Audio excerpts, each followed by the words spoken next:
Yo, what's going on, guys? It's Houston Sports Talk back in the video today, and today the Portland Trailblazers have signed small forward / power forward Kevin Knox, who played 21 games for them last season and was acquired in a trade with Detroit late in the offseason, in the trade at the trade deadline. He was acquired in a trade with Detroit, and he played 21 games with 4 starts for the Blazers last season in the 2022-23 season. He averaged 17 points per game in his time with the Trailblazers, averaging 9 points per game with 3.5 rebounds per game, and his three-point percentage was a total of 32%.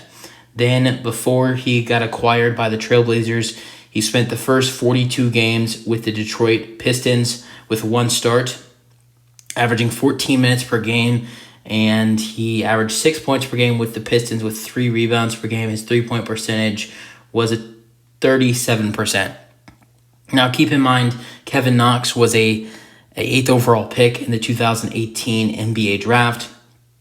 He did spend his time this season with the Detroit Pistons and the Portland Trailblazers, but he spent most of his career with the New York Knicks.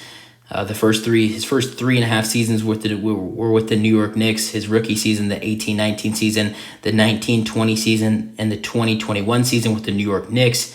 The highest points per game he averaged with the Knicks was 13 points per game with the Knicks in his rookie season. Then his second year and his third year was not very good. Then he got traded to the Hawks in a deal that sent Cameron Reddish, small forward, to the Atlanta Hawks, and he played a half a season with the Atlanta Hawks and then would get sent elsewhere to the Detroit Pistons. Right? I think he signed with the Pistons. He was a free agent going into that season and only averaged 3 points per game with the Hawks.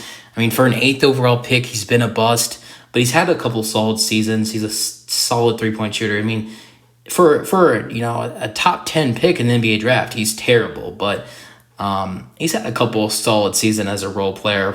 And the end of his season in Portland last year, his rookie season with the Knicks, the 2022-23 season was very solid. The 2021-22 season was terrible. The 2019-20 season with the Knicks was okay, with averaging 7 points per game. But for a top 10 pick, he's been a clear bust. And now coming back to Portland, where he played some decent basketball in his 21 games last season, there should be some momentum for him to do good in Portland, especially with Portland not being very good next season, with potentially losing Damian Lillard in a trade, because Damian Lillard wants out of the Portland Trailblazers organization. That's it for the video. Hope you guys enjoyed. Let me know your thoughts on the signing, and peace out.